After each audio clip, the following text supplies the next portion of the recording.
Bienvenidos a Economía en Breve número 214 con lo más relevante del acontecer económico explicado de forma amigable. Esta semana el programa es más largo del usual porque tenemos una nueva entrevista a un economista de larga trayectoria y prestigio y también tenemos mucha información que comentar. Vamos a comenzar con el tema que me parece más relevante en estos momentos en la escena económica mundial y es el plan de incremento de impuestos del gobierno de Estados Unidos.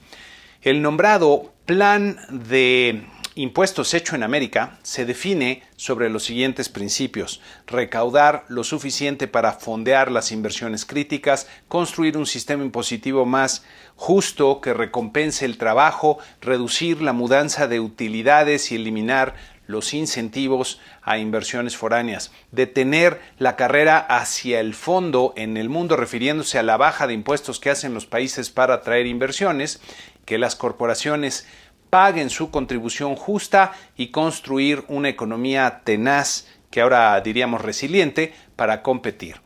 Las medidas del plan son básicamente aumentar la tasa corporativa de impuestos al 28%, 2, fortalecer el impuesto mínimo global para multinacionales de Estados Unidos, número 3, promover la adopción global de impuestos mínimos robustos, número 4, poner un impuesto mínimo de 15% sobre ganancias en los libros para las grandes compañías con altas utilidades, número 5, reemplazar los incentivos defectuosos que recompensan las ganancias de activos intangibles con incentivos a inversión y desarrollo, número 6, reemplazar los subsidios a combustibles fósiles por incentivos a las energías limpias y número 7, fortalecer el cumplimiento para evitar la elusión fiscal.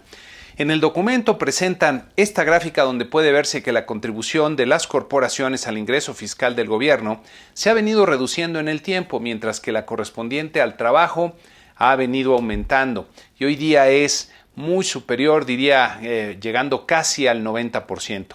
Una primera y muy superficial lectura de esta gráfica, sobre todo en el contexto en el que está planteada de pretender un sistema más justo, nos llevaría a pensar que hay una gran injusticia porque las corporaciones pagan menos que los trabajadores y esto debería cambiarse. Pero si reflexionamos un poco y vemos que son las empresas las que crean los trabajos de los cuales se recaudan muchos impuestos y que puede haber repercusiones importantes, frecuentemente negativas sobre la economía al cambiar drásticamente los impuestos, entonces sería bueno pensar más las cosas antes de dejarnos llevar por nuestra impresión inicial.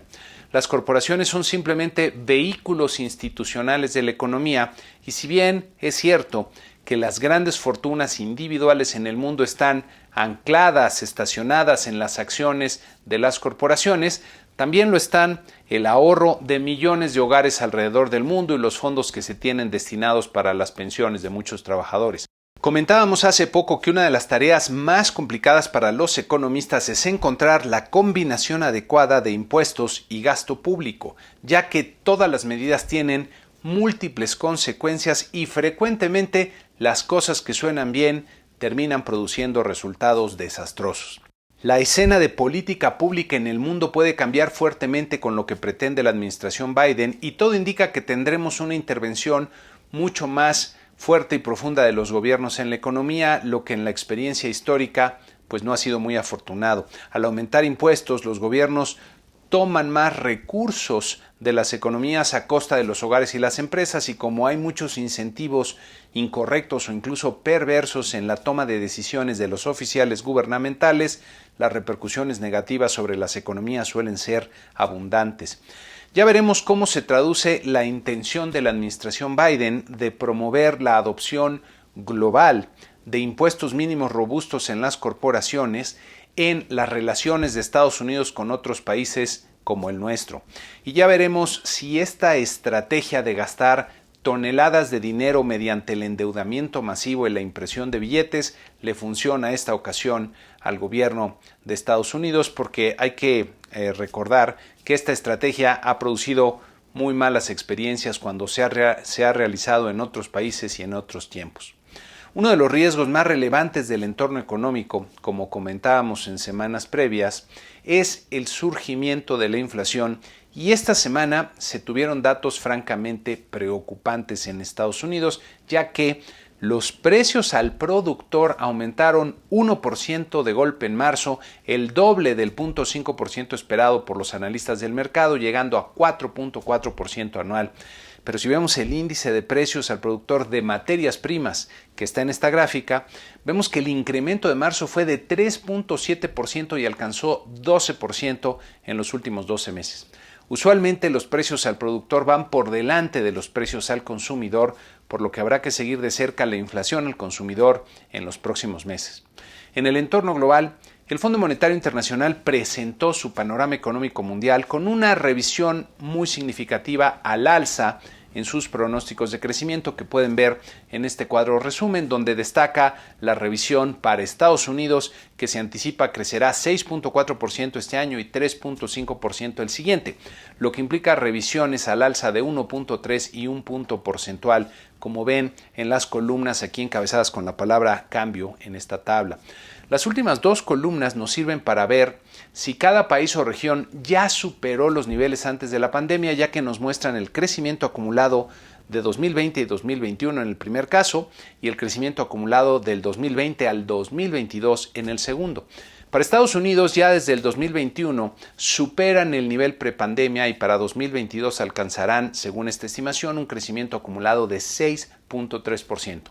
Muchos países y regiones todavía seguirán por debajo del nivel prepandemia al acabar el presente año y para el 2022 solo quedarán algunos sin haberse recuperado.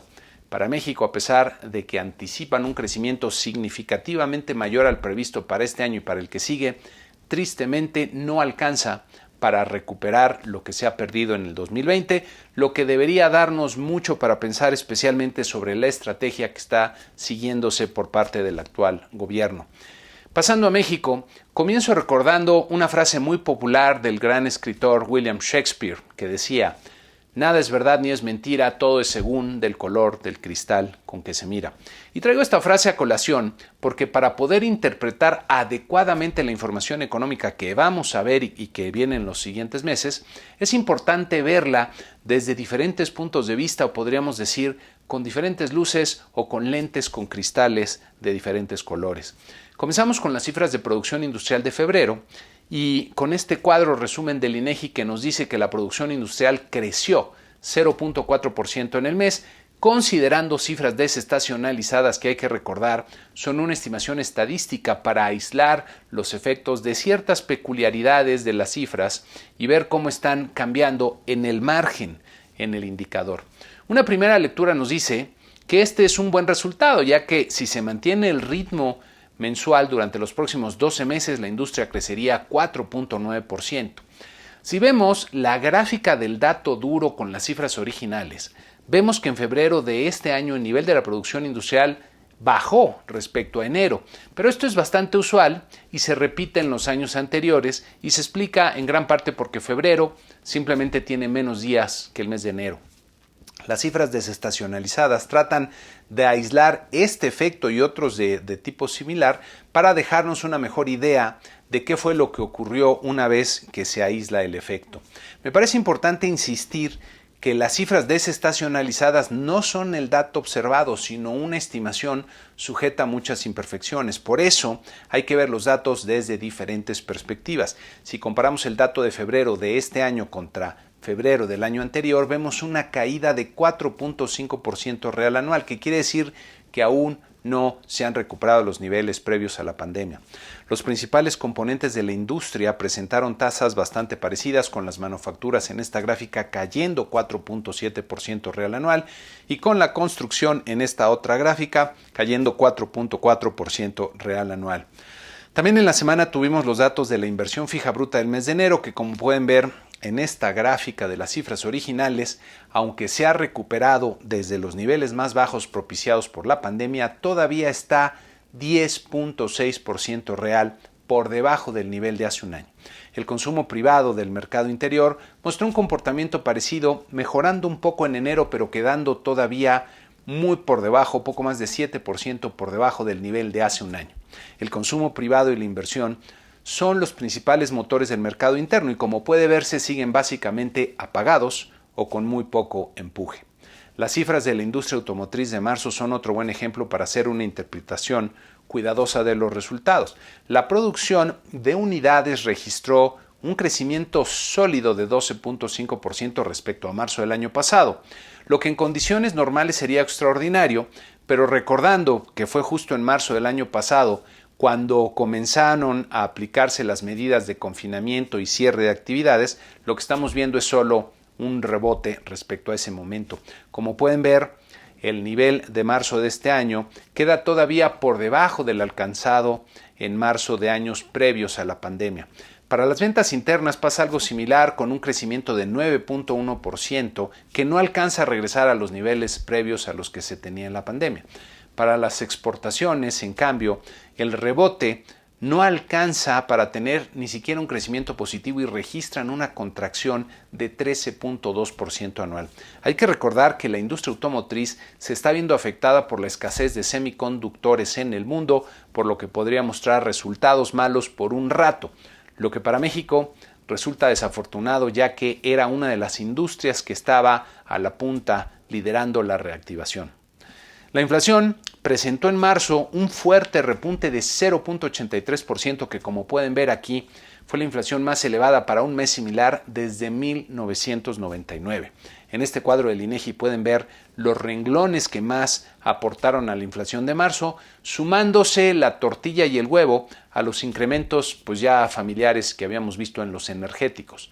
En este cuadro resumen destaca que tanto la inflación general como la subyacente volvieron a colocarse por arriba del 4%, que es el techo del rango definido alrededor del objetivo. En esta siguiente gráfica pueden ver que la inflación acumulada en los primeros 3 meses del año alcanzó 2.34%, que es la cifra más alta desde el gasolinazo del 2017 y si nos vamos más atrás desde el 2010. Especialmente preocupante es que los precios de la canasta al consumo mínimo, que refleja mejor el gasto de los hogares de menores ingresos, repuntaron notablemente a 5.62%. La dinámica de los precios diría que es francamente preocupante ya que estamos en camino de alcanzar en el 2021 una inflación más cercana al 5 que al 4%. Esta semana también se tuvieron las minutas de la última decisión de política monetaria, cuando Banco de México mantuvo sin cambio su tasa de interés de referencia. Los miembros de la Junta anticiparon que venía un repunte en la inflación y algunos incluso mencionaron que el balance de riesgos para la inflación está sesgado al alza. Llama la atención que todavía en esta última decisión la mayoría de los miembros de la Junta de Gobierno comentó que la pausa que hicieron en el ciclo de relajamiento no significaba que tal ciclo había terminado, pero todos destacaron la importancia de un enfoque prudente y cauteloso. Como se están dando las cosas en la inflación y en los mercados financieros y en el mundo, me parece que a menos que ocurra algo inesperado, el ciclo de baja en las tasas ya terminó y más adelante comenzará un ciclo de alza en las tasas de interés, posiblemente antes de que termine este año. Hay algunas visiones bastante diferentes, por cierto, entre los miembros de la Junta de Gobierno, especialmente en sus preocupaciones y diría incluso en sus creencias preponderantes, sobre todo en cuanto al efecto que puede tener sobre la economía la política monetaria. Ya veremos cómo cambian sus lecturas en las próximas decisiones, pero veo muy probable que haya cambios importantes. También en la semana tuvimos los resultados de la encuesta de expectativas realizada por Banco de México en el mes de marzo, que en la misma tónica del Fondo Monetario registró una mejoría en el promedio de pronósticos de crecimiento económico para este año y el que sigue, como pueden ver aquí. La inflación general para este año registró un repunte significativo a 4.17%, mientras que para el 2022, para la inflación general y subyacente, hubo incrementos modestos. Para el tipo de cambio, se aumentó el pronóstico promedio para el cierre de este año y el que sigue, y para la tasa de interés se cambió la perspectiva que había de una baja adicional respecto al nivel actual a un incremento de 25 puntos base hacia el 2022 respecto al nivel actual. Las remesas familiares siguieron mostrando un flujo de más de 3,000 millones de dólares, como ven en esta gráfica. Buen resultado. El indicador IMEF del mes de marzo presentó buenas noticias que habrá que tomar con cautela al tenerse señales de reactivación con los dos componentes, el manufacturero y el no manufacturero, regresando a niveles por arriba de los 50 puntos que lo ubican en terreno de expansión por primera vez en muchos meses. En un evento destacable también hubo otro accidente en las instalaciones de Pemex, ahora con una explosión en la refinería de Minatitlán, que me parece bastante sintomático de lo que está pasando, de esta austeridad a rajatabla y diría de la anecdótica falta de un mantenimiento adecuado. En la semana que inicia habrá menos información relevante, destacando en México las cifras de asegurados en el IMSS y las ventas de la ANTAD, Asociación Nacional de Tiendas de Autoservicio y Departamentales, del mes de marzo. En Estados Unidos habrá que poner atención a las cifras de inflación de marzo, que, como ya comentamos, será uno de los indicadores más relevantes por todo lo que depende de él. También habrá datos de ventas minoristas y producción industrial del mes de marzo en Estados Unidos. Antes de pasar a la entrevista especial que tenemos esta semana, en la sección Da Vinci los dejo rápidamente con una perla de sabiduría para reflexionar. Decía Confucio: en un país bien gobernado, la pobreza provoca vergüenza. En uno mal gobernado, es la prosperidad la que la provoca. ¿En qué caso dirían ustedes que nos encontramos en México? Creo que hay mucho que reflexionar al respecto y sobre todo para hacer quizá algunos cambios que me parecen muy importantes. Y ahora me da mucho gusto presentar en este programa a uno de los economistas de larga trayectoria y reconocimiento en México, doctor en economía por la Universidad de Chicago, con amplia experiencia que combina la academia, el sector privado y el sector público, habiendo sido, entre otras cosas, director del Centro de Análisis e Investigación Económica del ITAM, Chief Economist de Bancomer y subgobernador del Banco de México. Es un placer y orgullo darle la bienvenida al doctor Manuel Sánchez. Bienvenido, Manuel, y de verdad, muchas gracias por aceptar la invitación para platicar con Economía en Breve. Al contrario, gracias, Mario. Encantado de platicar contigo y con tu audiencia. Pues muchas gracias, de verdad. Híjole, Manuel, con tu amplia experiencia, pues podríamos platicar de muchos temas, pero me parece obligado comenzar por la política monetaria en México. Esta semana, en tu artículo, por cierto, muy bueno para variar, del Financiero, comentaste que la prolongada falta de convergencia de la inflación hacia su meta y como posible causa mencionabas la aparente preferencia por una visión de corto plazo que subordina el compromiso de la meta al anhelo, entre comillas, de apoyar a la economía. ¿Cómo ves este tema? ¿Cómo ves la política monetaria aquí en México? Sí, Mario, estás tocando un tema interesante, me parece fascinante. Indudablemente a nivel internacional se le han atribuido facultades a la política monetaria cuyo efecto no ha sido totalmente demostrado. Pero hablando de México específicamente, hay que recordar que el Banco de México tiene un objetivo, un mandato prioritario bien claro, a diferencia de otros bancos centrales, en particular de la Reserva Federal de Estados Unidos. Es importante recordar que el Banco de México no debe de confundirse con el FED, ni México debe de confundirse con Estados Unidos por muchas razones, pero entre otras, en materia de política monetaria, porque todavía el Banco Central no ha acabado de estabilizar las expectativas en torno al objetivo de inflación que tiene en 3%. Entonces, la inflación ha estado, a diferencia de Estados Unidos y de otros países desarrollados, pues ha estado persistentemente arriba del intervalo de variabilidad, de más o menos un punto porcentual, y tiene grandes desafíos la política monetaria. Yo de pronto veo que nos confundimos y pareciera que la gente está hablando, por ejemplo, de un dilema falso. Por ahí me contestó alguien en Twitter diciendo es mala la inflación, pero es más mala la caída de la producción. Hay que recordar que esos dilemas que estudiamos en los libros de texto no están bien confirmados en México. Es más, es clara la evidencia de que a mayor inflación cae el crecimiento económico. Hay que tener mucho cuidado con esos supuestos dilemas. Entonces, el Banco de México ha hecho una espléndida labor, ha buscado ser prudente, pero tiene todavía un desafío muy fuerte. Tuvo la inflación mensual más alta desde el año, del mismo mes del año de marzo 1999, cuando todavía navegábamos con inflaciones de 2 dígitos y todavía el Banco Central no empezaba con el esquema de objetivos de inflación. Entonces,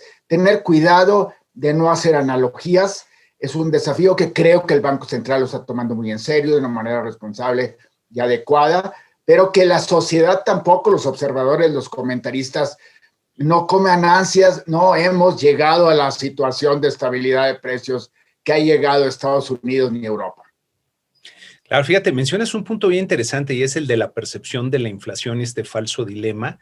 A mí me llama mucho la atención el deseo que hay de que repunte la inflación hoy día en el mundo, pero de hecho la inflación, si me apuras, la inflación ideal es cero para que los precios estén estables. Lo que pasa es que con una inflación baja se asocia a una economía que está pues cayendo o en recesión.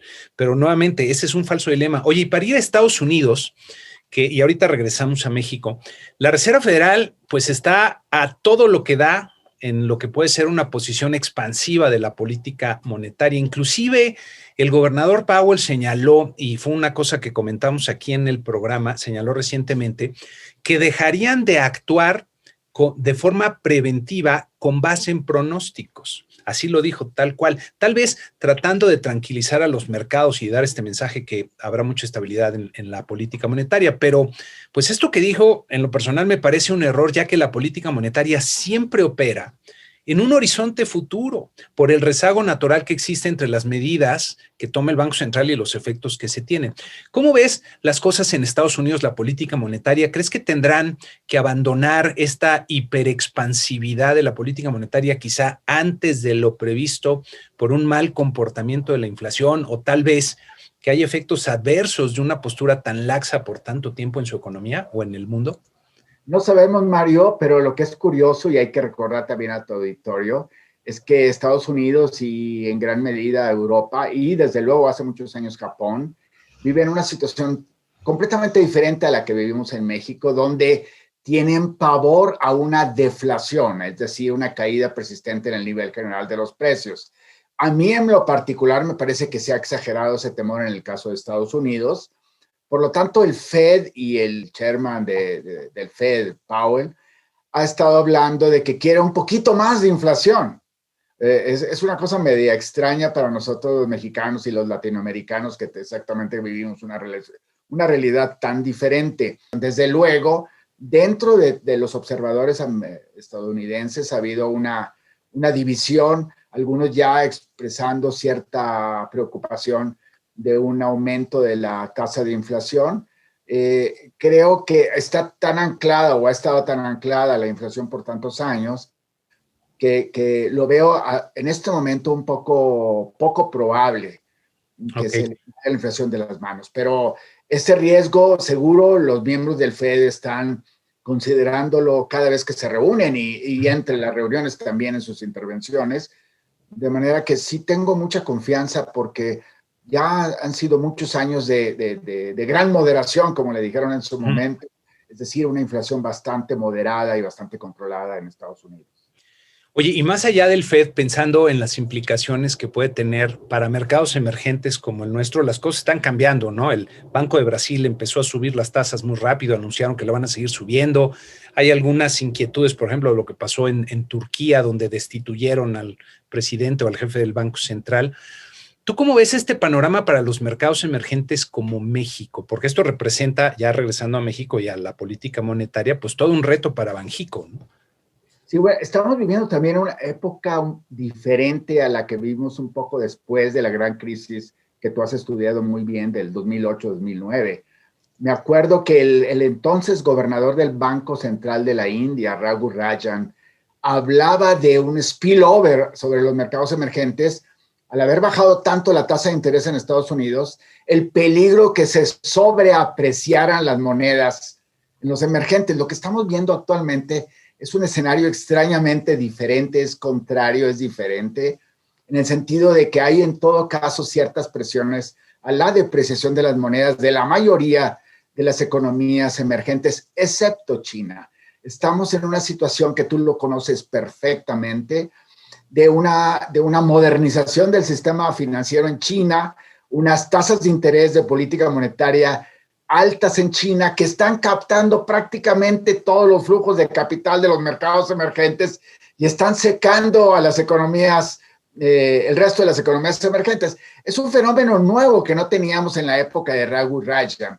Ahora, Desde luego, los puntos que tú tocas como ejemplos en el caso de remoción del gobernador del Banco Central de Turquía son muy lamentables, ponen en entredicho la independencia operativa de los bancos centrales. Cada país tiene sus peculiaridades. En el caso de Turquía, tú lo sabes muy bien, también tienen grandes requerimientos de recursos del exterior con un déficit de cuenta corriente muy fuerte. También en el caso de Brasil, los brasileños, el Banco Central de Brasil bajó excesivamente la tasa. Es decir, se están viendo, yo desde mi punto de vista, está habiendo cierto inicio de normalización de políticas extremadamente expansivas en los mercados emergentes sin tener los fundamentos tan fuertes que tienen las economías avanzadas, en particular Estados Unidos, y lo vimos en primer lugar en Turquía y luego en Brasil. En México no puede ser exento. Yo creo que el Banco Central hizo muy bien en detener el aflojamiento de la política monetaria, porque al final del día puede haber una mayor salida de capitales, una mayor presión en el tipo de cambio. No es que el Banco de México esté siguiendo un target de tipo de cambio, pero sí eso puede complicar yendo hacia adelante el control de la inflación. Sí. Oye, y regresando a México, y ya para hablar de estos temas, estamos viendo muchas medidas de política pública pues altamente inusuales y más bien contrarias, ¿no? a la eficiencia, al funcionamiento eficiente de los mercados. ¿Cómo ves las cosas así en términos generales? ¿Cuál sería tu diagnóstico de la situación de que está pasando en la economía mexicana, el diagnóstico de la economía mexicana en general? Total, absoluta y seriamente preocupante la situación de la economía mexicana, pero no por las razones que hemos estado platicando. Tengo confianza en que específicamente que el Banco Central va a continuar haciendo bien su trabajo, que la inflación no se nos va a ir de las manos. Yo creo que estamos hablando de una perspectiva muy desfavorable en la capacidad de crecimiento económico de largo plazo de nuestra economía, donde la presente administración ha hecho ha puesto muchísimas medidas y ha dejado de poner otras medidas necesarias para que los inversionistas y también el consumidor tengan confianza de estar invirtiendo en bienes de capital, en el caso de los empresarios, y bienes duraderos en el caso del consumidor, para que esta economía tenga una capacidad de crecimiento en el futuro. Veo muy preocupante la situación. Podríamos entrar en detalles, lo conoces tú muy bien, seguramente lo has estado exponiendo a tu auditorio. Es negativo el panorama.